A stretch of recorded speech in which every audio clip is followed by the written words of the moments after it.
করছে ধানের শীষটা তার হাতেই মানায় আগামী জাতীয় দলের ভারপ্রাপ্ত চেয়ারম্যান করেন, তাহলে এই একমাত্র আগ্রহ ইচ্ছে মনের কথাটা বলে যেতে চাই।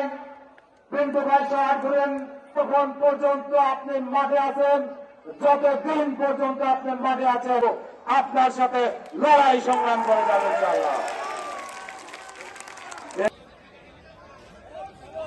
ঐকান্তিক প্রচেষ্টায় করে হালকা পরিবেশে আমরা বিদায়ী স্থানকে এবং আজকের এই আসল পরবর্তীতে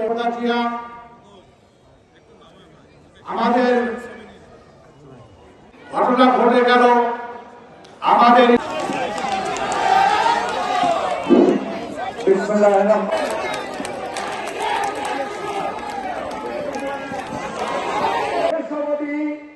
যিনি হাসিনা মোকাবেলা করে আমাদের সেই ঐক্যের প্রতীক ঈশ্বরী আধ্বরিয়া গণমানুষের নেতা, তার জীবন জল মাঝখানে আপনারা যত্ন পাঠাবেন না, মাঝখান থেকে। এবং আমি ছাত্র দল তুলে দেয় স্বেচ্ছাসেবক দলের ভাইদের অনুরোধ জানাচ্ছি, আপনারা অবশ্যই তাদেরকে মহিলাদের